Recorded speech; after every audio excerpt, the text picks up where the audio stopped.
How's it going, everybody? Welcome to this very special edition of our LUMIX Live platform. For those that have joined us already this week on Tuesday, I want to thank all of you for taking the time to join us over on the Photo Plus Plus platform. For those of us that are joining over in the YouTube platform, welcome as well. This is obviously, for everyone that's been following along for the last number of months, a little bit of a change up here.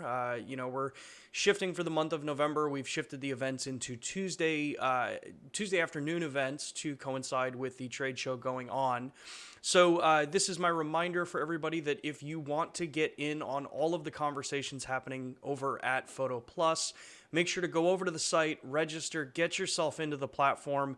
We're monitoring chat on both platforms, but the chat in Photo Plus is active pretty much all the time, and you can schedule one-on-one meetings with myself, Jack Salamanchek, Michael Richardson, or Brandon Cortez to cover more in-depth your particular questions and topics. Otherwise, over here on the YouTube platform, we're going live every Tuesday at 3:30 p.m., and just to kind of run a little bit of an information here, join us next Tuesday, the 10th at 3:30 p.m. Eastern Time for a session on portrait photography with my coworker Brandon Cortez and a very talented photographer as well. We're going to be covering lenses, cameras, flashes, posing, storyboarding is one of the things that I want to bring up with Brandon.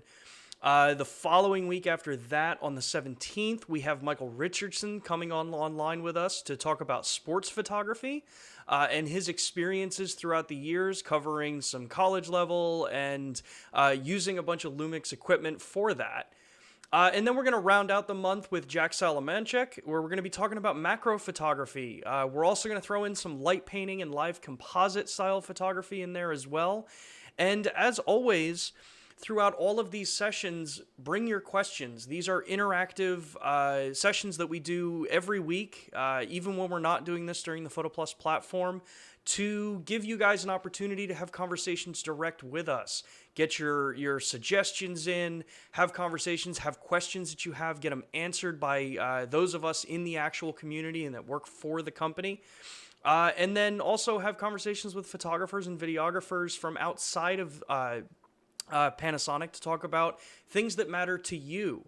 Now, today's session, we're going to be covering a lot of the information about the firmware announcement that was made this week, as well as talking about the brand new 85mm 1.8 that we released, and take your questions and kind of, hopefully clear up some of the conversations that I know a lot of people have been having online in a number of areas.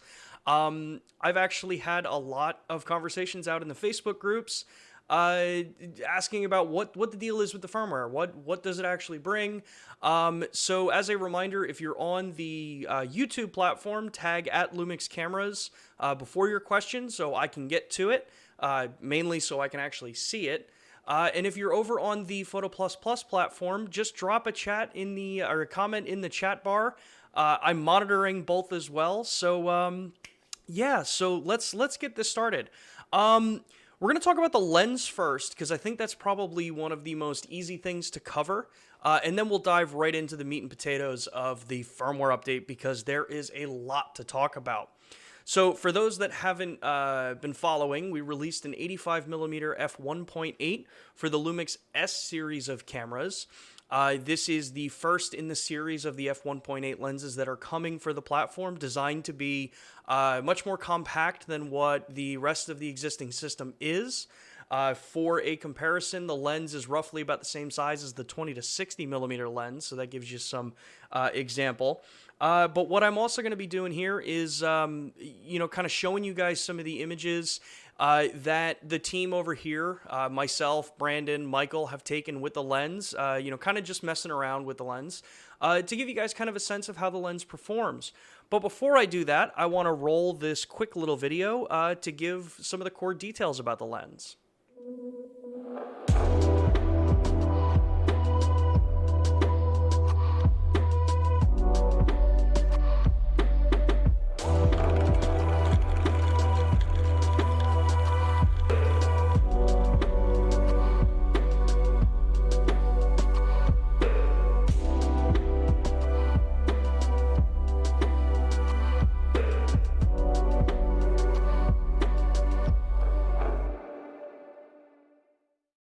Sonic. All right. So, just as I was saying before, looking at this 85 millimeter lens, so this is the lens right here. If I can make sure I can show you guys. So this is the 85 millimeter lens that we have. This is the 20 to 60 millimeter lens that we released with the LUMIX S5. Actually, we released it a little bit before that for those that want to get an ultra wide kind of kit style lens. And what's really cool about it is if you look at them side by side, actually, let me bring this one back in. If you look at them side by side, the 85 millimeter is actually shorter than the 20 to 60 millimeter. And that's kind of one of the targets with this series of lenses. We're known in the industry. I don't think anyone is unaware that the LUMIX S series to start with the S1, S1R, and the S1H, they are larger professional size tools. And with that comes, optics that are designed to really fall in line with that, to be, the most pristine of optic performance that you can get.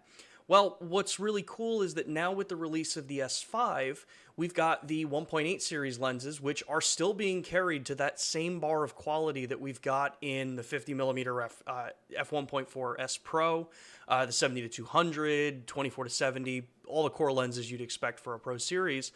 But we've worked in ways to downsize these, to get them smaller, but not small to the point where they're giving up any image quality. And if you look at the independent reviews out there, which I encourage you to do, go check out those that have had hands-on with this lens and actually taken it out and shot some stuff with it.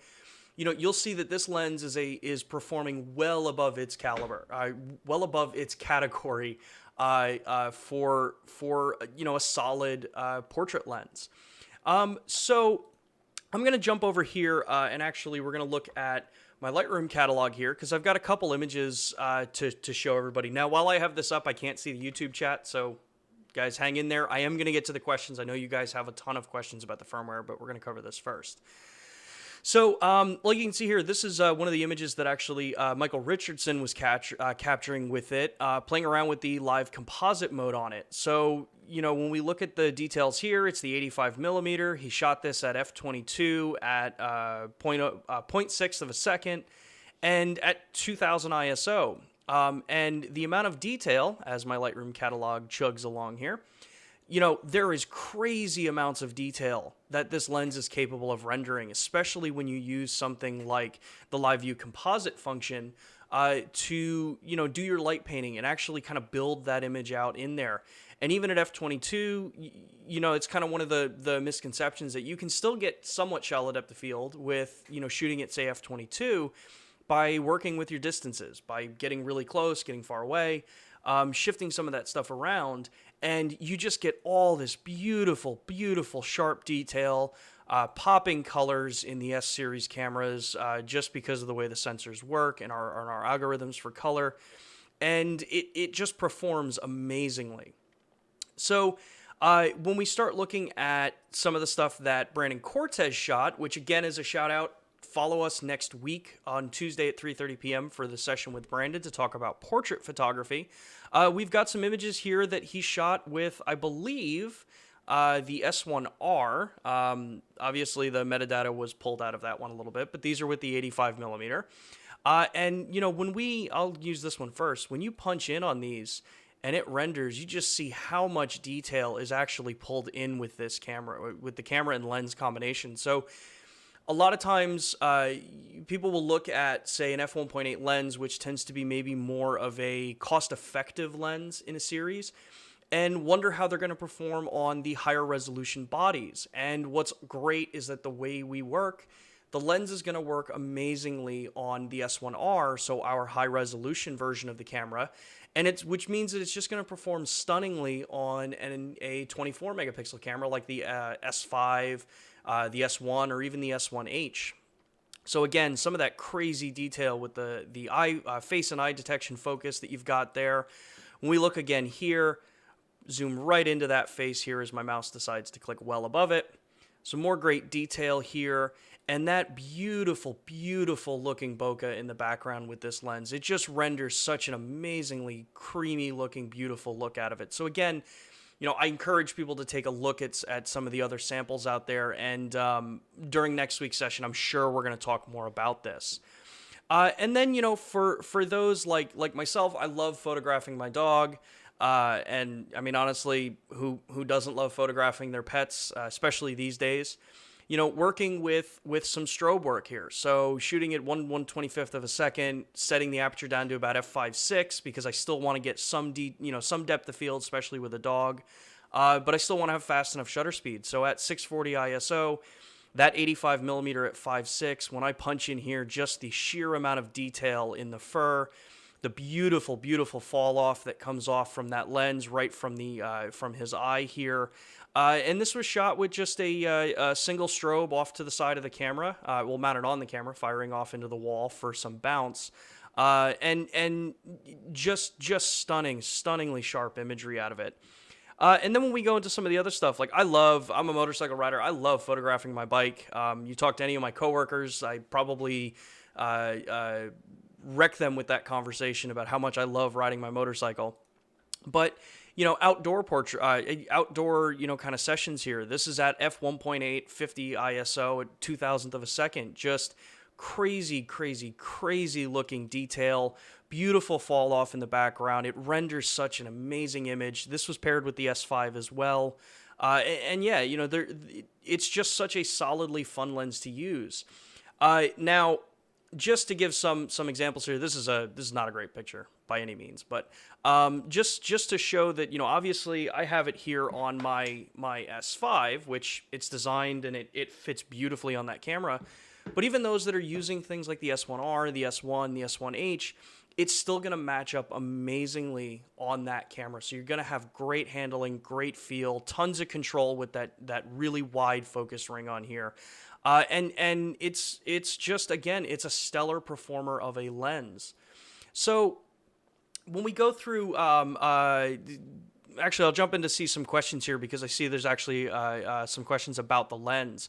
As a reminder, if you have questions both on the Photo Plus platform, drop those questions in the chat on the side. If you're in YouTube, make sure to tag @LUMIX Cameras so we can see the questions here.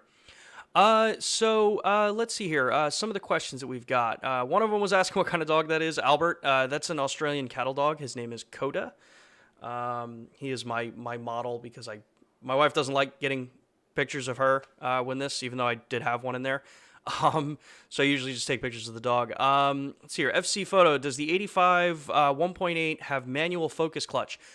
No. So that's one of the differences when you look at this series lens versus, say, the S Pro series lenses. There is no focus clutch on this lens. So to switch into manual focus, you're doing it on the camera body, which, as a reminder for those that may have not used an S series camera, the focus selector switch is right here on the back.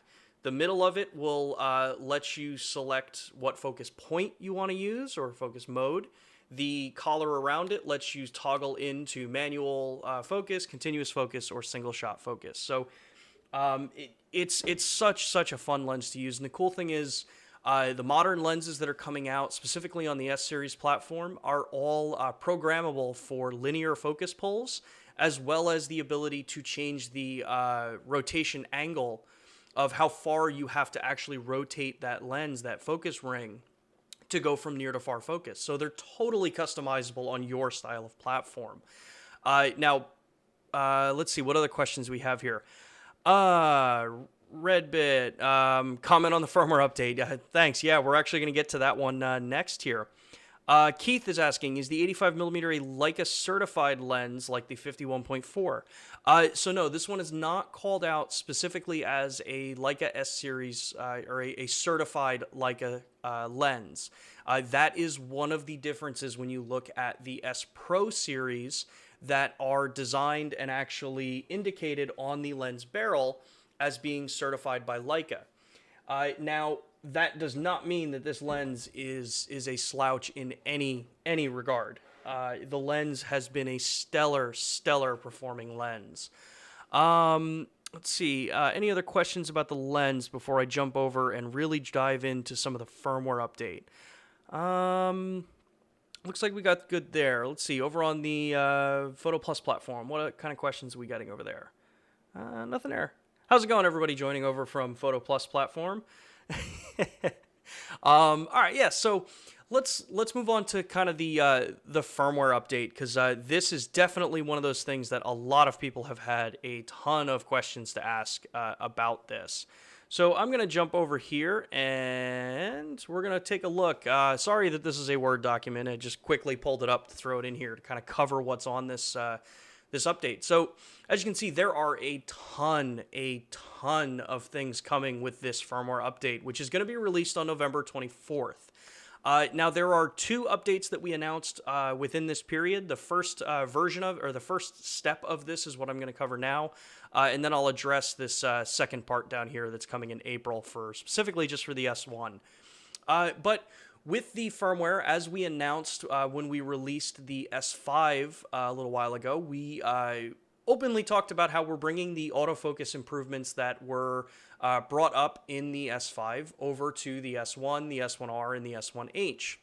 So this update on November 24th is bringing those updates. So for photographers, this is going to be a huge update. If you check out some of the photography reviews of the focus system on the S5, I think everyone's going to be very pleasantly happy with how the system works for photography. In the video space, there's a lot of additional things going on for the video users as well. Again, those that have checked with how the S5 performs compared to the rest of the S series and even the G series cameras, there is a big leg up in the performance when looking compared to the previous generations of the LUMIX system. That is one of the nice things about the DFD system is that it can continually be upgraded. There's no hardware limitations to make this system better and better, aside from as much processing power we can throw at it, and new algorithms that are developed as the system is built through. Kind of in detail as to what that means that it's bringing. This is bringing the human head detection, which means when the human face turns away from the camera, it still detects where that focus range is. So it will maintain that area instead of defaulting out into the 225 area, which works more on a dedicated contrast level system. So you're going to get more accurate tracking. You're going to get more accurate talking head style.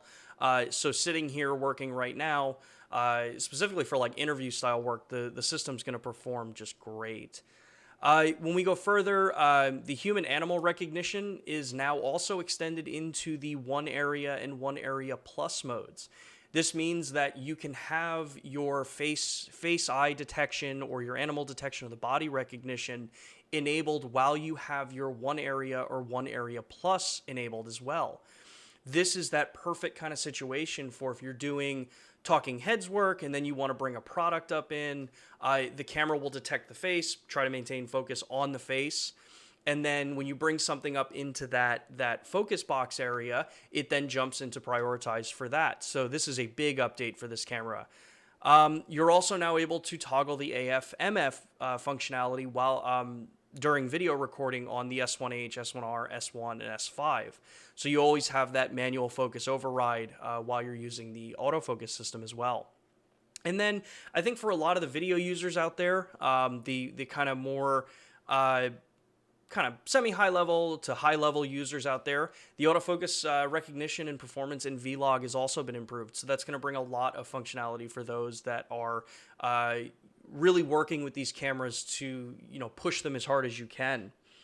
When we also look at what else was added, the shutter speed and gain functionality is being added into the S1R, S1, and S5. So for video users, that means that you have the ability to change, instead of using shutter speed, you can change this to angle and ISO.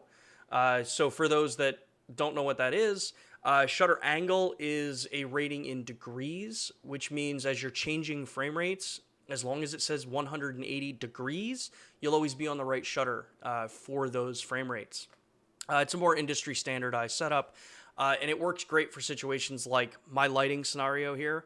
Because I have hue LED bulbs back here, I have to actually shoot at a faster shutter angle, or actually, I think it's a slower shutter angle. It's 216 degrees. so that you don't get light banding in your video, because lights refresh, different LED bulbs, different lights refresh at different sequences. So having the ability to go in and use shutter angle is a really, really easy way to get around the different challenging lighting scenarios that you may find yourself in while you're filming. Another big request that we've gotten out in the market is to add the red frame recording indicator to the S1 and the S1R. So that has now been brought over with this firmware. So you'll get a nice, clear, positive response that your camera is recording. Aside from the red dot on the corner, the memory card indicator flashing, and the counter going, you've now got that red frame that goes along the outside of the LCD in the viewfinder. It also means that, kind of to bring everything else in line with what we've done on things like the S5, the G100, the camera can now play back videos vertically, which really just means that if you film vertically for social media content, which is becoming a huge portion of content that is now being created for business uses, you're able to film in vertical. The video is tagged vertically, so when you load it onto either your phone or you send it into your software, it's already tagged vertically. You don't have to worry about flipping everything in post. So it takes one step out of the process. We've also updated the app and the control ability in the camera to now send 4K video files over Wi-Fi to a mobile device connected with the LUMIX Sync app. Now, this works for MP4 videos that are recording AAC audio. So just be aware of that, but you can now send over your video files in 4K over to your mobile device. Word of caution, 4K video files are much, much larger than 1080, so may not be the most practical thing, but if you need to get that highest quality video over to your mobile device or a tablet for, on-the-run editing, you can do it now. Just make sure you have the LUMIX Sync app, and then once this firmware is out, you'll have that support.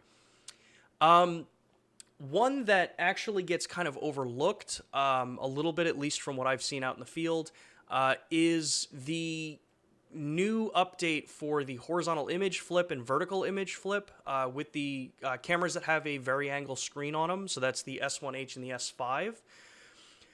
What this does is this allows you, if you've ever run into a situation where you flip the screen out and you're rotating it to kind of get a better angle while it's facing forward on the camera, you can force the camera to ignore the auto orientation switching. So in some cases, like if I use my S1H and I open my tilt part of the display while having this out, it reduces the angle that I can tilt my screen up without having it automatically flip upside down. So I would be looking at an upside down image here. I can now go in and just have it override that. So I can give myself more space from the vent. I can give myself more space from my input-output on this camera. And the same is true for the S5 as well. So that's a really, really welcomed, kind of small little touch that was added in there. When we look at the S1R, this was, I think for the S1R owners, this was a big kind of surprise as an update that we're providing. We've added the ability now to record 5K video. Apologies here. So we've added the ability to record 5K video, which is 4992 by 3744 video. So it's a much larger area to record than traditional UHD 4K. In 420 10-bit long GOP at 200 megabits per second using the linear PCM audio. And that'll do that up to 30 frames per second. So you've got another step forward in an ultra high resolution camera to capture more image, higher resolution for that post control of your file afterwards. You also have, in the S1R, we have the Like 2100 hybrid log gamma color profile coming over as well. So the S1R now really jumps up in its capabilities for those video users that really wanted a high resolution camera and wanted to still have the ability for some 10-bit footage. Now the camera does not have V-Log in this camera, but you do have that hybrid log gamma color profile, which is using Like 2100. You're still getting 10-bit, it's HDR ready video, which means that it's going to be tagged as HDR video. So when you throw it into something like Premiere or Final Cut, it's going to come up and register as hybrid log gamma footage.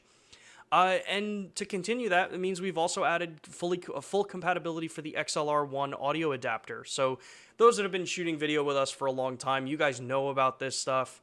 It's cool to kind of finally see the stuff coming into a camera like the S1R. Now that 5K recording is going to be in the MOV function, so you're going to get a new menu option to select MOV for your 5K shooting. And it means that it also brought over the luminance level function to support 10-bit because it's a wider luminance range. And you're still able to do, or you're able to do now 4K 60p 422 10-bit over HDMI on the S1R as well. So it really expands what that camera can do for video makers that want to still have an ultra high resolution stills camera in their kit. Now when we jump over to the S5, this is one of the updates that I know a lot of people have been waiting for. The S5 is getting the Cinema 4K recording area capabilities. So you're going to have both 8-bit and 10-bit functionality in this. So 60p Cinema 4K recording is going to be 420 8-bit. Cinema 4K 422 10-bit is up to 30 frames per second. And obviously, you'll still have the ability to do 420 8-bit in Cinema 4K if you choose to. Probably the most headline thing that's coming for the S5 is the ability to output raw video data over HDMI in ProRes RAW for 5.9K, 4K RAW, as well as 4:3 in anamorphic, which would be a 3.5K RAW. This is 12-bit raw video data going out into an Atomos Ninja 5, so very similar to what we've got in the S1H. However, I know there's a lot of people asking questions, and again, those that are asking questions in the platforms, I can't see your questions at the moment. I am going to wrap this up, and then we'll get to those. So very similar to the S1H, but I will cover details as to what is different between these cameras. I know a lot of people are wondering, well, what's the difference between this camera now and an S1? What's the difference between an S1 or an S5 with an S1H? Where do the differences come from? And I will get into those. I promise you that. With the S5, because we're adding all of these, higher end video capabilities, that means that we're also adding in more support tools in the camera for that. So the master pedestal level function is being added into the S5, which allows you to match the black levels to other camera systems. And you're going to get the vector scope display for more accurate color calibrations. And then for the photographers, we have two new color profiles coming, L Classic Neo and L Monochrome S. I have not shot with them yet. I have not seen them yet, so that's about all I have on those. But my hopes are very high for how they're going to perform because I love our color profiles. And then last but not least, we have not forgotten about our Micro Four Thirds users, specifically the new G100 that we released a short while ago. The G100 is getting a firmware update to support the LUMIX webcam software beta. That is the USB control software for the G100 that allows you to use it as a webcam just by plugging in the USB cable into a computer, which is definitely going to be a nice addition for a camera like that where you want to have something super portable, but then you want to be able to sit down for a meeting or those starting into YouTube and have something that's much higher quality than your traditional webcam interfaces. Now, for the S1 users, this is the big update that a lot of you guys have been asking for. The S1 is continuing to evolve.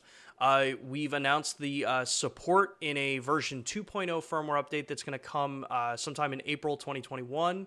That will be also bringing the ProRes RAW functionality over HDMI for that camera as well. So 5.9K, 4K, anamorphic 4:3 in 12-bit raw video data sent out over HDMI into the Ninja 5 recorder, or the Ninja V recorder, however you want to call it.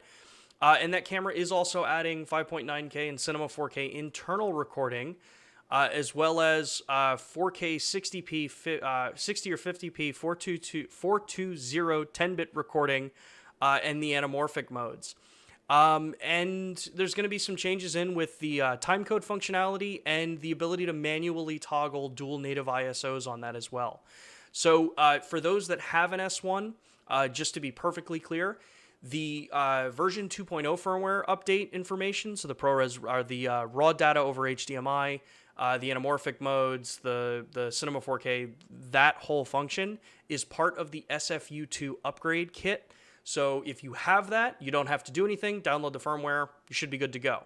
If those are features that you need in a camera, the S1 will need the SFU2 upgrade to enable those features because it builds on what was developed in that package. And then a small little note, the BLK22 batteries for the S5 are now fully compatible with the GH5, GH5S, and the G9. So a whole lot of information on that entire firmware. So what I want to do now is jump back into the questions here and start addressing some of the questions that I know a lot of you guys have all been posting. So as a reminder, if you have a question and you're over on the YouTube platform, tag at Lumix Cameras. If you have a question for us on the Photo Plus Plus platform, just drop it in the chat, and we're monitoring both of them. So, and I do have them both here so I can see them all. So let's see here. One of the first questions here. Let me go back to the start of this session. So this question comes from Ruckus. Will there be an update to the Lumix smartphone app to enable custom white balance set like you can on the S1 cameras where it snaps a photo of your gray card? Yeah, in the app, I don't know. I would love to see something like that. I'd have to double check. So we'll check into that one.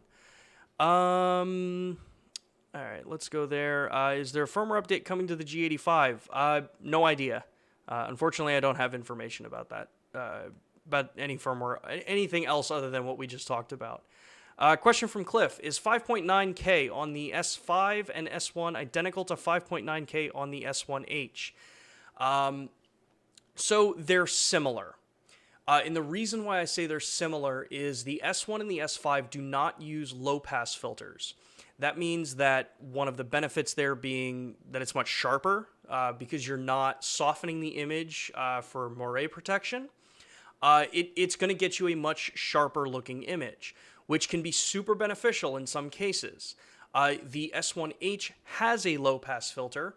So if you're, say, a wedding videographer or you film a lot of content that has tight repeating patterns, an S1H is still going to be the better choice for you. That low-pass filter can be a big difference between seeing any instances of moire versus seeing next to no instances of moire. So that's really where one of the core differences, specifically on the 5.9K. Cliff also asks, what advantages are left on the S1H over the S5 and the S1 besides all-eye codecs? I am glad you asked that, Cliff.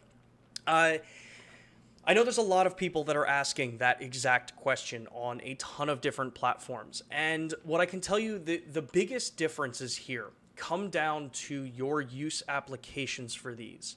One of the things to remember is that the S1H is designed as a camera that can record unlimited amounts of video footage in any of the modes that you put this camera into. So the 4K modes, the anamorphic modes, and we're referencing internal here. Any of those modes internally.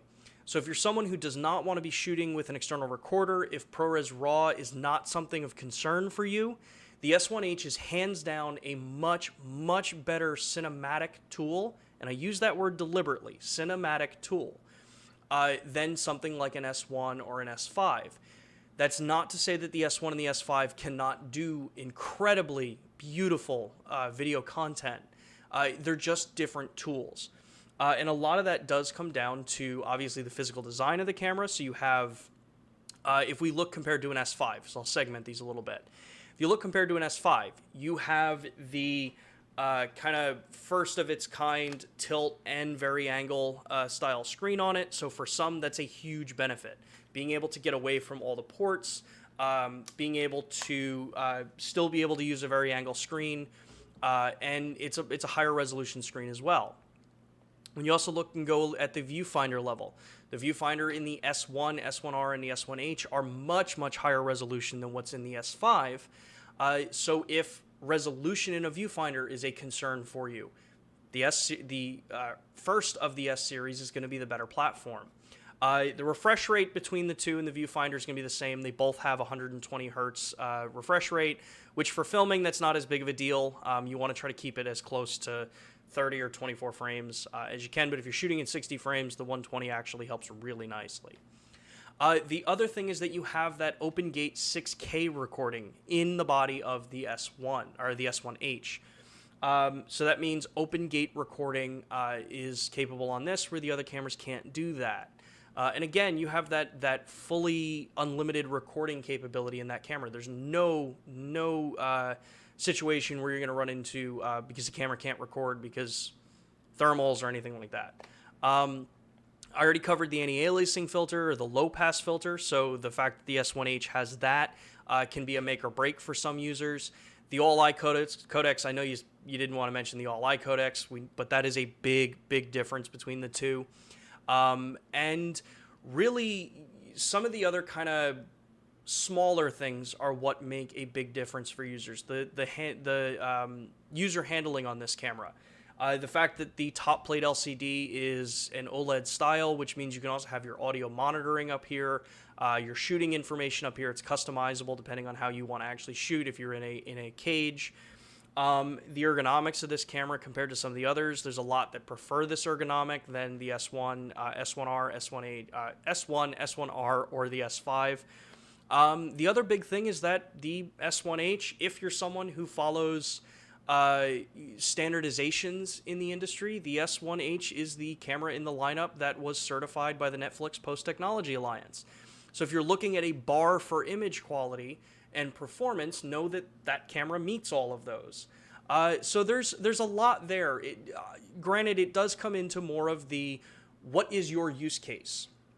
That's really where it comes into it. And for a lot of people, unlimited recording, that open gate recording, the low pass filter, and the all-I codecs is exactly what they need. And those are things that the S1, S1R, and the S5 don't have.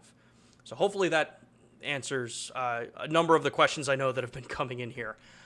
Brandon is asking, any possibility of 4K 120 on the S1H coming down the pipeline? Figured you'd ask. I have no idea, but know that, again, I've mentioned this in a number of these sessions, and I've mentioned in a number of times over on the different forums. This is why we have these sessions. You guys put ideas into these chat areas. Our team is constantly monitoring these things. So as you guys are asking for stuff, it gets put into the list of things that we're reporting back to our teams as to what the market is requesting. Whether they're possible to be done or not, I have no idea.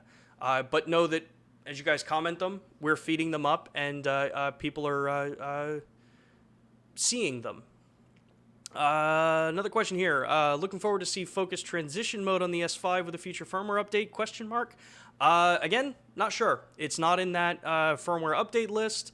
But again, something that we would kick over to the team to see if it would make sense to add, if it's possible to add.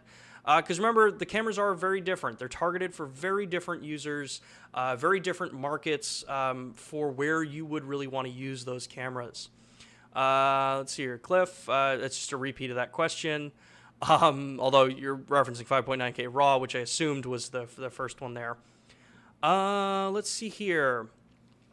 Roger, going back a little bit to the lens here. Bought an S5, wondering how the 85-1.8 will compare to my GH5 and 42.5 Nocticron in terms of sharpness and image quality. They're different animals. Yes, they're the same field of view. So you're getting that 85mm field of view for compression. However, just remember that on Micro Four Thirds, even though it's 85mm field of view, it's a 42.5mm focal length. So compression will be different. The 85-1.8 is going to be a more traditional compression style. So more what you would be expecting to see in an 85mm on a full frame camera. But truthfully, if that's a field of view that you like working in and you have both cameras, at $599, the 85-1.8 is a stellar pickup for the system. So if that's a focal length you love, like I love that focal length, I think you're going to love both of those lenses. Personally, I've been shooting more full frame recently since the S5 came out. once I got my hands on the 85mm, it hasn't really left my camera. I love that focal length, even for street photography. I know a bunch of street photographers probably just screamed to the high heavens about that, but yeah, it's a stellar performing lens. Let's see here. Phil asking, look into the HDMI on those cameras. EVA 1 has less. Again, it's commented here, so our team sees these comments and they can take a look and see what can actually dig into stuff like that. We answered the focus clutch. All right, let's scroll down because I've answered some of those. Steve, not sure what you're referencing. Is Panasonic manufactures both lenses? If you clarify that, I might be able to answer it. Ruckus, I do want to address this one. Will the firmware update fix S5 camera from crashing when Wi-Fi Bluetooth mode? You're claiming there's a 50% chance of the camera failing. Truth is, I have not run into that one bit at all. Though you've obviously you may be having a challenge with it. So we will, I will look more into it. But that's the first I'm hearing of it. I believe that's the first any of us are hearing of it. So we'll take a look. Benz is asking, when will the 85mm be available? Good question. The 85mm is going to be available sometime mid-December for $599 in the U.S. market. So look for it by the end of the year. Let's see here. Les is asking, in general, can you comment on some of the image quality differences between the pro lenses and non-pro lenses? Yeah. I can. So some of the core differences when you look at our S Pro series lenses versus the non-S Pro series lenses, at least in theory, and I'm going to emphasize that, on theory, is a lot about the idea of how these lenses are going to be used. So the S Pro lenses are typically going to be to a higher build quality standard, though our general build quality standard is really high up there anyway. The S Pros just kind of kick it to that next level. Image, from a performance-wise, there are different styles of elements being used in some of the S Pro lenses that you probably aren't going to see in the standard S series lenses. You'll notice that S Pro series lenses are going to have much more well-controlled focus breathing, a lot more attention and detail paid to things like the out of focus, the bokeh appearance, and then also things like the focus clutch, like I said, the types of focus motors used. So a lot of it comes down into kind of, I want to say, it's partially the intangibles that are different between them. The overall design, fit, finish, all that kind of stuff is tangible. But a lot of it comes down into, image quality rendering, the optic designs that are being used between them. And then obviously the S Pro series, which also goes through that further strenuous testing with the Leica certification on them. So it's really the standard S series lenses, as we've proven already with the 24-105, the 20-60, and then now with the 85 1.8, they are top class, top tier lenses. The S Pro go to that next level. Let's see here. What's the next question we've got on here? My focus, my chat just jumped here. Where was I? As a reminder, everybody, if you have questions, make sure to tag out LUMIX cameras, and I will be addressing them for about the next 15 minutes before we call this session a day. Okay, here we are. Can we get focus peaking during AF? This allows us to monitor and verify AF better. And that question comes from Cliff. So you do have focus peaking during autofocus. However, it is only in single point. So that would be after you half press the shutter, it will focus on a location and then it will overlay the focus peaking. I don't know of active focus peaking while in autofocus. I would imagine that there may be some challenges there because you'll have a focus peaking overlay while a lens is focusing, which I know a lot of people already have some issues with overlays on any camera. This would add one more level to it. So we'll take the comment and bring it back and see if it's something that enough people are requesting, and if it's even physically possible. I have no idea if something like that is possible, but we'll take the comment and send it over. Let's see here. Glenn is asking, please add external record trigger over HDMI on the S1. Thank you for the updates to the S1. Well, you're welcome, Glenn. The engineering team in Japan deserves all the thanks. They work tirelessly to see what is feasible and possible on these platforms after they come out, and really push that idea of, cameras.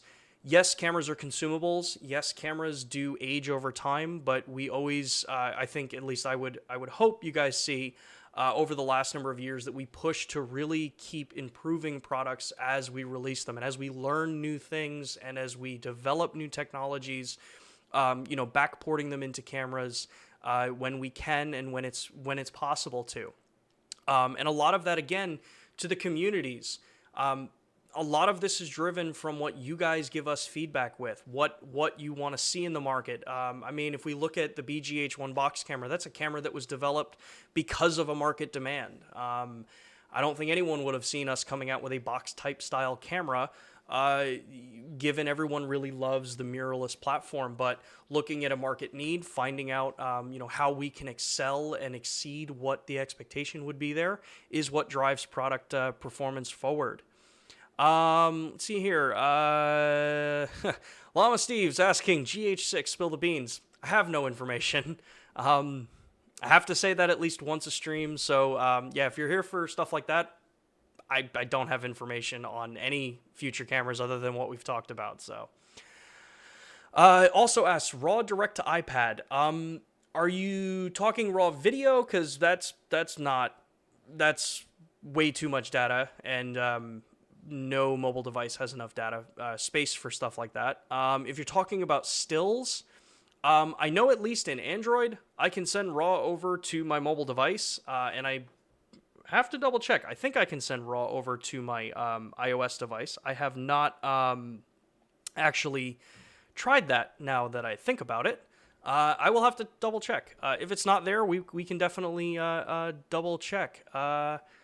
But that may also just have to come down to the Apple ecosystem, if it can take the RAW files over the phones. Let's see here. I am not going to try to pronounce this name because I am going to butcher it. It says, are we able to record ProRes 444 instead of ProRes RAW with the Atomos on the S5 or S1? You're able to record whatever ProRes is capable of recording in the Atomos Ninja 5. So that's a question that you would want to go check with Atomos on. Let's see here. Why does my chat keep jumping? Let's see here. Steve asking, Obi-Wan is interested, old client of mine. Okay. Let's see here. I will answer this one. Market is requesting to get rid of DFD and move to phase detect. Is the only thing keeping the series behind. Lack of lenses, blah, blah, blah, blah, blah. Not to diminish it. It's all the same question there. We've stated over and over again, DFD Focus provides a cleaner, better-looking image than the phase detect systems that are out there because it is a hardware-based system that requires masking out pixels. I know a lot of you have heard me say this over and over again, so it's the same sentence. Whenever anybody asks, it's the same answer. DFD is a system, we've been proving it over time, that we can improve it with updates in the software. And at least as far as the photographic side goes, it has been received phenomenally well.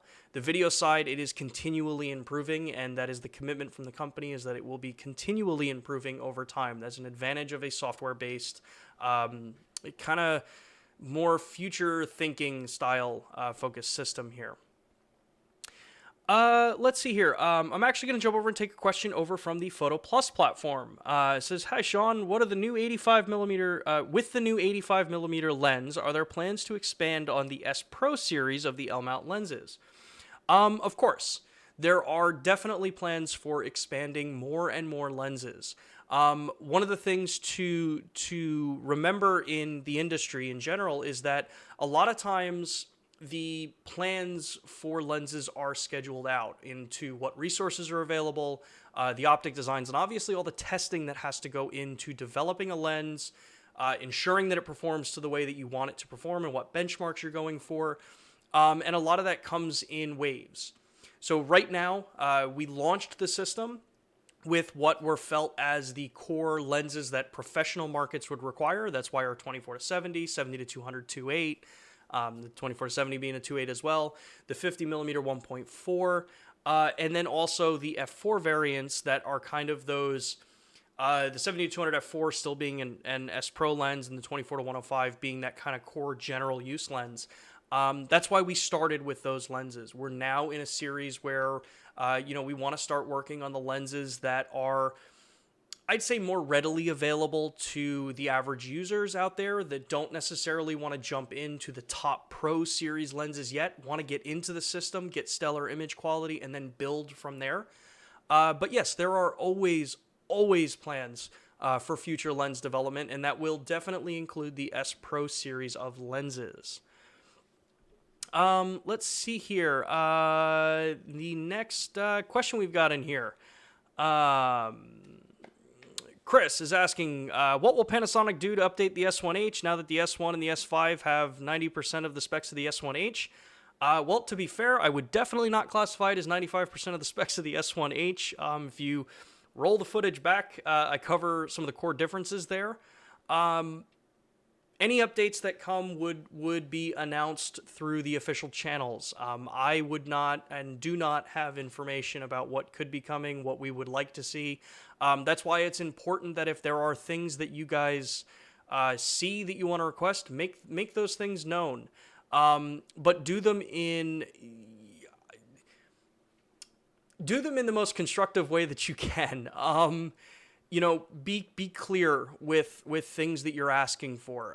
Vague statements of, well, we want faster frame rates. That's cool. We all want faster frame rates, but there has to be a target for what people are asking for, that our engineers and our teams can look at and say, okay, these are feasible, these aren't feasible. But yeah, so just keep putting the comments out there. Realize that Panasonic and any company, they're large companies. They move, but they move slower than a lot of consumer mindset may think. Because they're deliberate moves. Everything has to be deliberate as you move through. I think that answers that next question from, that's a follow-up question from you, Chris. We have not disregarded the S1H at all.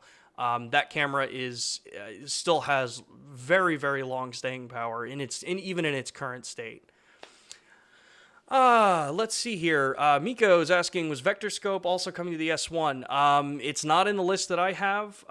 Stay tuned if stuff like that gets added as we get closer. I would imagine anything like that would be part of that April 2021 upgrade, but there's no confirmation or statement about Vector Scopes on the S1. Let's see here. We've got some more time, so I'm just going to keep running down this list here. That's what we've got here. Any plan on adding 4K full frame slow motion, even if 40 or 48 frames? And you wanted to add a +1 onto the 120 for 4K. I don't know. The S1H can do 48 frames per second. Obviously in the S1H. It can do 120 frames per second in 1080. I don't know if there are limitations physically that keep it from doing 120 in 4K. But keep the suggestions and comments coming, because that's what helps us guide to look into the paths of what's possible. See here. Will Panasonic bring out a faster wide-angle zoom? Currently the 16-35 f4 Pro lens. You'd like to see maybe a 14-24 f2. I would refer to just looking at our lens roadmap that was updated. I know that's out there. Definitely take a look at that. There are more lenses coming. We've talked about the f1.8 series lenses, the 70-300 that we've talked about. So there's always lenses coming. It's like I said to the other answer before, it's just a matter of looking at the wave of lens development as they come along. In the history that I've been working in this industry, both on the manufacturing side and on the retail side, and also on a consumer side, it's the same story that we've had for decades. You see waves of professional lenses and then what are classified as consumer lenses. Professional lenses, consumer lenses, and every once in a while you'll see them, kind of dot in there throughout the period. So definitely just keep an ear out, and there's always more updates coming down the line. Let's see here. What's the pricing of the 85? That question comes from Albert. The 85 millimeter in the United States is $599, and again, we'll be shipping sometime mid-December-ish. So by the end of the year, you guys should start being able to get that lens. Let's see here. I'm going to say Glebe is asking BGH1 question. So a little off topic, but let's see what you got here. Will you add anamorphic D-squeeze to HDMI and SDI? Also, any potential ProRes RAW out SDI or HDMI? So regarding the first half of that question, the BGH1 will D-squeeze anamorphic over SDI.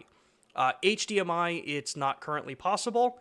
My understanding is that's actually a limitation of the HDMI spec, because it's not a 16:9 video feed coming out, so it has to stay within the specification. So you'd end up getting black bars and much lower resolution. SDI, yes, it can output de-squeezed anamorphic footage over the SDI. And to add in for the BGH1 specifically, you can also send out the de-squeezed footage over USB and Ethernet in that camera. So if you're using it as a webcam, as a really, really nice webcam, you could be doing broadcasts in anamorphic, and those that have joined us on the YouTube platform, we have talked about doing that.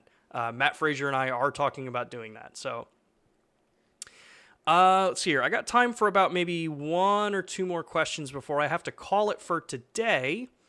What else do we got here? Albert, the S1H is the only LUMIX with Netflix Post-Technology Alliance approval. Yes, that is correct. Jonathan's asking, what camera are you using for this live stream, and do you use AF or manual focus? I am using the BGH1 box camera. So the brand new camera that we released, that is the camera that I'm using, and I will prove it. BGH1 box camera right here. And I use autofocus for it. Right now I'm just using center point autofocus right on my face. So yeah, I am using the BGH1 box camera, and it is in autofocus. Let's see here. Let me go back into some of the questions here. We got time for one more question before I got to wrap this session up. Will the focus firmware help with Sigma lenses as well? In my experience with the S5 and using the 24mm 1.4, so the converted lens, yes, it definitely helps. The algorithms are better. The algorithms are much more accurate, so it does improve it.